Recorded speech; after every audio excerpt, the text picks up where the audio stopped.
हो गया सुपरफास्ट 100 का। अगले 22 मिनट में नजर डालेंगे 100 बड़ी खबरों पर और आपके साथ मैं हूं राजीव। शुरुआत करेंगे बड़ी खबर से। दिल्ली के कनॉट प्लेस में 8 करोड़ की चोरी का मामला सामने आया है। जनपद पर एक घड़ी की दुकान में चोरी की सनसनीखेज वारदात हुई। दुकान के अंदर से एक खास कंपनी की 80 घड़ियों पर हाथ साफ किया गया है। चोरी की गई एक घड़ियों की कीमत 8 से 10 लाख तक बताई जा रही है। हैरानी की बात यह है कि जिस दुकान से घड़ियों की चोरी हुई उसमें सीसीटीवी कैमरे तक नहीं लगे। सोमवार की रात चोरी की इस वारदात को बड़ी सफाई से अंजाम दिया गया। दुकान में लगे ताले और शटर सही सलामत हैं। सारी घड़ियों का इंश्योरेंस था। पुलिस को शक है कि चोरी की वारदात में दुकान से जुड़े किसी शख्स का हाथ हो सकता है। राजधानी दिल्ली के एक कीमती शोरूम में चोरी हुई। चोरी सोमवार रात को हुई, लेकिन चोरी बड़ी अजीबोगरीब तरीके से हुई। ना तो शोरूम का ताला टूटा और ना ही कोई शटर टूटा। पूरा मामला कनॉट प्लेस के जनपद रोड के इस शोरूम का है। इस कीमती घड़ियों के शोरूम में बताया जा रहा है कि सोमवार रात को चोरों ने इस शोरूम के अंदर रखी करीब 80 घड़ियों पर हाथ साफ कर दिया। हर घड़ी की जो कीमत है वो 8 से 10 लाख रुपए बताई जा रही है और जो पूरी चोरी है वो करीब 8 से 9 करोड़ रुपए की ये चोरी बताई जा रही है। पूर्वी दिल्ली के कल्याणपुरी इलाके में एक छात्र के कत्ल की सनसनीखेज वारदात सामने आई है। अमन नाम के स्कूली छात्र को एक लड़के ने पेट में चाकू मार दिया। घायल हालत में उसे अस्पताल पहुंचाया गया, लेकिन तब तक उसकी मौत हो चुकी थी। देर रात अमन खाना खाने के बाद घर से बाइक पर निकला। मार्केट के पास एक लड़के ने उसे हाथ देकर रोका। इसके बाद उस लड़के ने अमन के पेट में चाकू से एक के बाद एक 4 वार किए। फिलहाल पुलिस आसपास के लोगों से पूछताछ करने में लगी हुई है। पूर्वी दिल्ली के गाजीपुर में एक मॉल के सामने कुछ लोगों ने किन्नर को गोली मार दी। देर रात गोली उसे हाथ देकर रोका। इसके बाद उस लड़के ने अमन के पेट में चाकू से एक के बाद एक 4 वार किए। फिलहाल पुलिस आसपास के लोगों से पूछताछ करने में लगी हुई है। पूर्वी दिल्ली के गाजीपुर में एक मॉल के सामने कुछ लोगों ने किन्नर को गोली मार दी। देर रात गोली मारने के बाद बदमाशों ने किन्नर को पास के जंगल में फेंक दिया। एक शख्स ने पुलिस को खबर दी। पुलिस ने किन्नर को अस्पताल में भर्ती करवाकर तफ्तीश शुरू कर दी। दिल्ली सड़क ग्रेटर नोएडा में बाइक सवार बदमाशों ने रिटायर्ड कर्नल और कोचिंग संचालक पर फायरिंग कर उन्हें घायल कर दिया। वारदात को अंजाम देकर बदमाश आराम से फरार हो गए। रिटायर्ड कर्नल प्रबल प्रताप जैसे ही अपने कोचिंग से निकले, बाइक सवार बदमाश उनके पास आ गए। बदमाशों ने पहले उनका नाम पूछा। नाम बताते ही बदमाशों ने प्रबल प्रताप पर गोली चला दी। पुलिस ने मामले की रिपोर्ट दर्ज कर दी। निठारी कांड के मुख्य आरोपी सुरेंद्र कोहली की मौत की तारीख तय हो गई है। कोहली को 10 सितंबर को फांसी दी जाएगी। सूत्रों की माने तो गाजियाबाद की विशेष सीबीआई अदालत ने डासना जेल के एसपी को डेथ वारंट भेज दिया है। गाजियाबाद में इंतजाम न होने से फांसी मेरठ में दी जाएगी। कोहली को 5 मामलों में फांसी की सजा मिली है। हालांकि मौजूदा वारंट 14 साल के रिम्पा हिलदर की हत्या के मामले में मिला है। 2006 में हुए निठारी कांड में सीबीआई की विशेष अदालत ने कोहली को फांसी की सजा सुनाई थी, जिसे हाईकोर्ट और सुप्रीम कोर्ट ने बरकरार रखा। राष्ट्रपति ने भी दया याचिका खारिज कर दी। तेलुगु फिल्मों की अभिनेत्री श्वेता बसु प्रसाद को सेक्स रैकेट मामले में गिरफ्तार किया गया है। हैदराबाद पुलिस ने एक होटल में छापा मारकर श्वेता को वहां से गिरफ्तार किया। साल 2002 में आई फिल्म मकड़ी में छोटी बच्ची का किरदार निभाकर श्वेता बसु ने जबरदस्त लोकप्रियता हासिल की थी।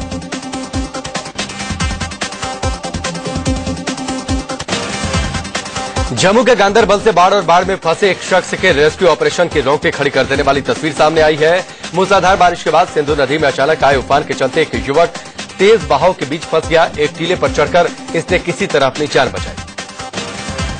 युवक के टीले पर फंसे होने की खबर पाकर मौके पर पहुंची रेस्क्यू टीम ने युवक तक रस्सी और लाइफ जैकेट पहुंचाई। रस्सी का दूसरे किनारे से बांधा गया। लाइफ जैकेट पहनकर ये शख्स रस्सी के सहारे धीरे धीरे किनारे तक आ गया।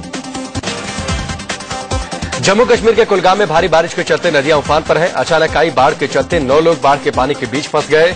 सेना ने रेस्क्यू ऑपरेशन चलाकर 6 लोगों को निकाल लिया। बाकी 3 को निकालने की कोशिश जारी है।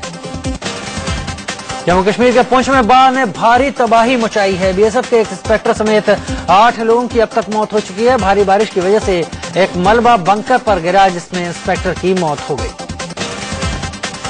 वहीं पानी के प्रकोप से सड़कें भी तबाह हो गई। सड़कों पर 4 से 5 फीट तक पानी भर गया, जिसमें गाड़ियां डूब गई। कई इमारतों को भी बाढ़ ने अपनी चपेट में ले लिया। सेना ने बाढ़ में फंसे लोगों का रेस्क्यू ऑपरेशन शुरू किया। गुजरात के पाटन जिले में हुई भारी बारिश के चलते लोगों की परेशानियां बढ़ गई हैं। नदियां उफान पर हैं। यहां के विहोना इलाके में नदी का पानी सड़क पर से होकर बह रहा है। बीते 6 दिन से पाटन में लगातार हो रही बारिश ने लोगों का जीना मुहाल कर दिया है। पानी लोगों के घरों में घुस गया, स्कूल कॉलेजों में भी पानी घुस गया है, जिससे लोगों को भारी परेशानी उठानी पड़ रही है।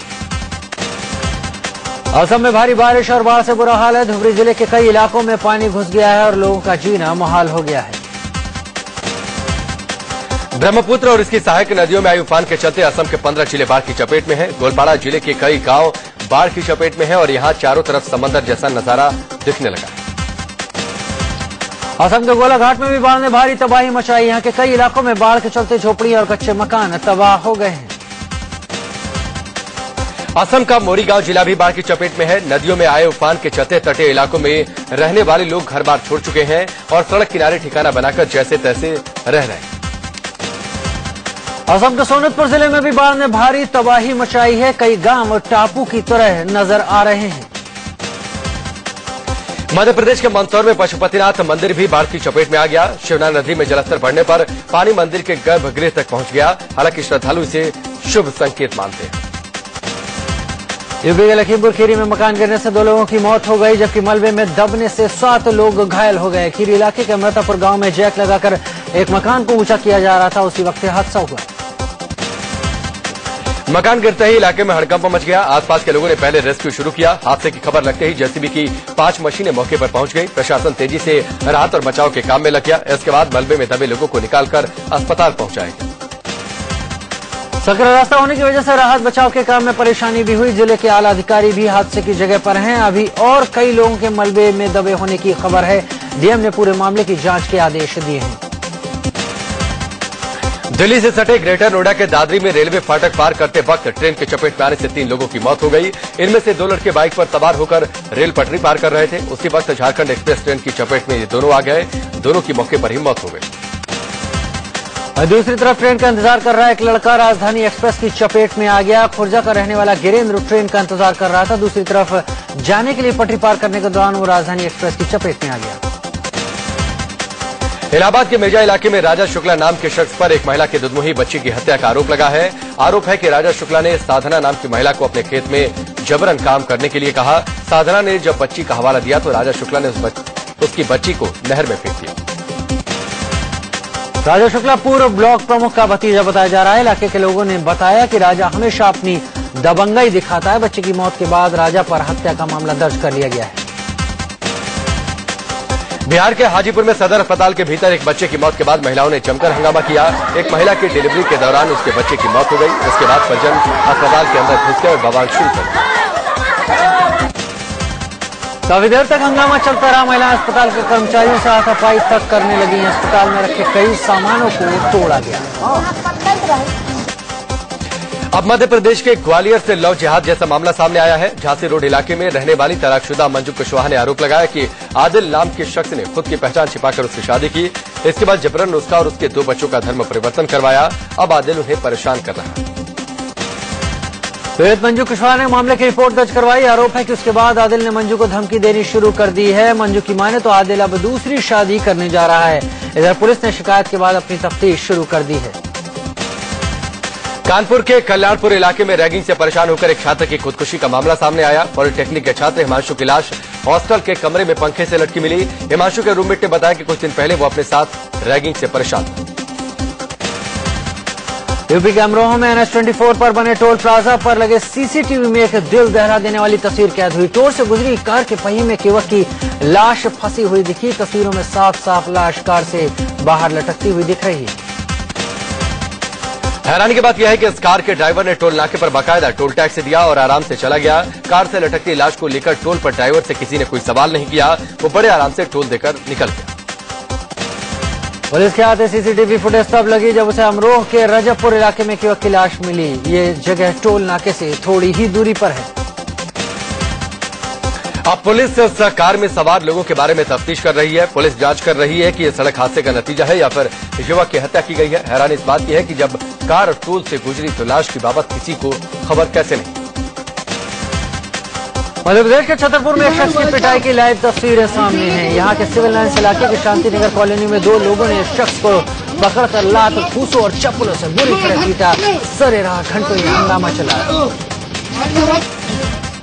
बताया जा रहा है कि यह शख्स आए दिन एक लड़की के साथ छेड़खानी करता था। उसने घर वालों से इसकी शिकायत की। मनचले को रंगे हाथ पकड़ने के लिए लड़की के परिजन उसके साथ घर से निकले और जैसे ही इसने लड़की को छेड़ा, इसकी क्षमा।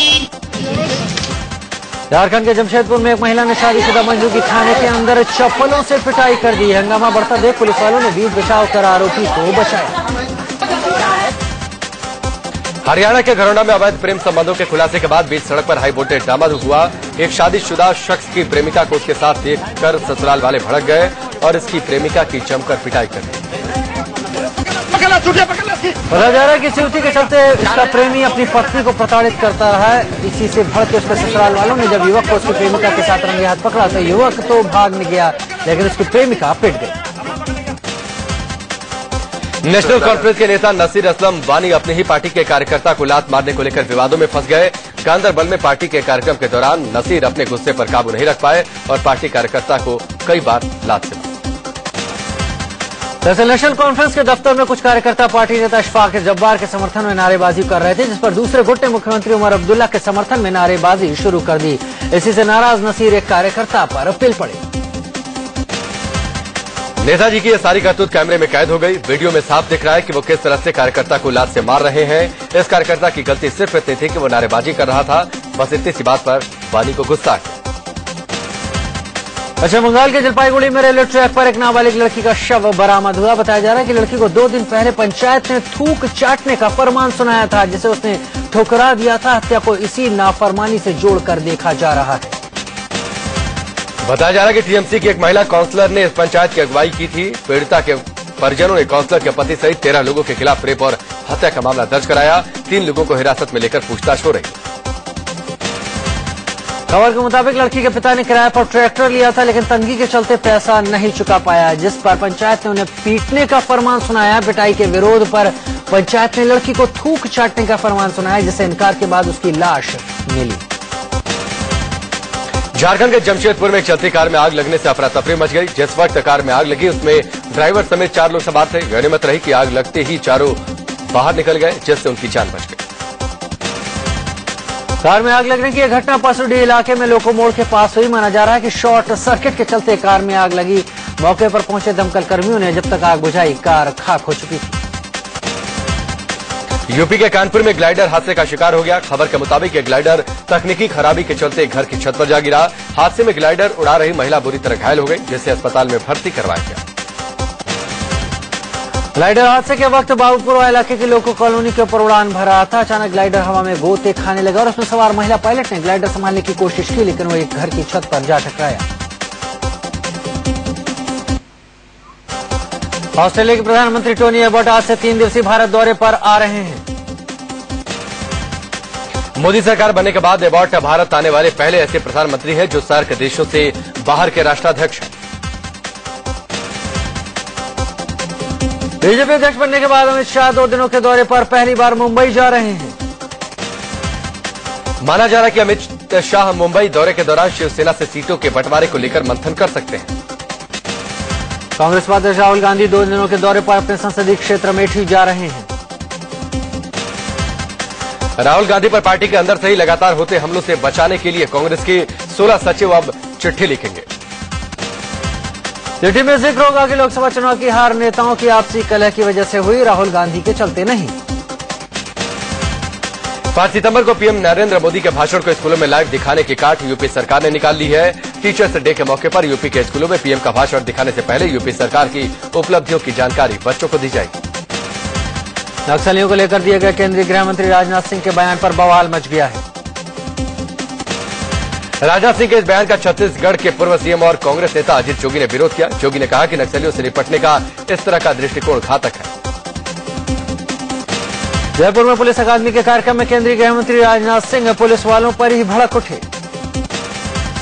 शिवसेना के बाद अब एमएनएस भी महाराष्ट्र के लिए ब्लूप्रिंट पेश करने की तैयारी में। एसपी सुप्रीमो मायावती ने यूपी के राज्यपाल राम नाईक से मुलाकात की। देश की बड़ी रियल एस्टेट कंपनी डीएलएफ को बड़ा झटका लगा है। पंजाब हरियाणा हाईकोर्ट ने गुड़गांव में डीएलएफ को मिली 353 एकड़ जमीन के आवंटन को रद्द कर दिया। हरियाणा की हुड्डा सरकार ने डीएलएफ को 353 एकड़ जमीन आवंटित की थी, जिसके खिलाफ ग्रामीण हाईकोर्ट पहुंच गए थे। दिल्ली वासियों के लिए खुशखबरी है। उपराज्यपाल ने बिजली पर सब्सिडी की अधिसूचना जारी कर दी है। दरअसल 11 अगस्त को संसद में वित्त मंत्री अरुण जेटली ने दिल्ली सरकार का बजट पेश करते हुए बिजली सब्सिडी का ऐलान किया था। अब दिल्ली में 200 यूनिट तक की बिजली खपत करने वालों को ₹1.20 प्रति यूनिट के हिसाब से सब्सिडी मिलेगी। दिल्ली में अपने घर का सपना देख रहे लोगों पर सरकारी लापरवाही भारी पड़ रही है। दरअसल डीडीए ने दावा किया था कि 13 बैंकों की ब्रांचों में फॉर्म मिलेंगे, लेकिन जब लोग बैंकों में फॉर्म लेने गए तो उनसे कहा गया कि फॉर्म अभी छपे ही नहीं।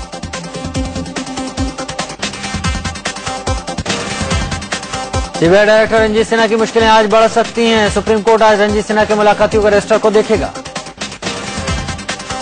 विजिटर डायरी से यह खुलासा हुआ है कि रंजीत सिन्हा ने 15 महीने के कार्यकाल में 50 ऐसे लोगों से मुलाकात की जिनके खिलाफ अदालत में मामले चल रहे हैं। गंगा सफाई को लेकर केंद्र सरकार के हलफनामे पर सुप्रीम कोर्ट ने नाराजगी जताई। सुप्रीम कोर्ट ने 3 हफ्ते का समय देते हुए केंद्र सरकार से फिर से हलफनामा दाखिल करने को कहा। सुप्रीम कोर्ट ने कहा कि सरकार आम आदमी की समझ में आने लायक हलफनामा दे। स्वामी नित्यानंद को सुप्रीम कोर्ट से बड़ा झटका लगा है। रेप के आरोपी नित्यानंद को पोटेंसी टेस्ट करवाना ही होगा। साल 2010 में स्वामी नित्यानंद पर रेप का आरोप लगा था। राजस्थान के नए राज्यपाल कल्याण सिंह आज पद और गोपनीयता की शपथ लेंगे। देश के पूर्व मुख्य न्यायाधीश पी सदाशिवम को केरल का राज्यपाल नियुक्त कर दिया गया है। केरल हाईकोर्ट बार एसोसिएशन के 117 सदस्यों ने राष्ट्रपति को प्रस्ताव भेजकर जस्टिस सदाशिवम की नियुक्ति की केंद्र सरकार की सिफारिश खारिज करने का अनुरोध किया। कांग्रेस में इस मसले पर दो राय दिखाई दे रही हैं। यूपी के आजमगढ़ में एक जज पर छेड़छाड़ का आरोप लगा है। एक लड़की को कलमबंद बयान के लिए जिला अदालत लाया गया था। बंद कमरे में पीड़ित का बयान हो रहा था, तभी वो भागती हुई बाहर आई और जज पर छेड़खानी का आरोप लगाया।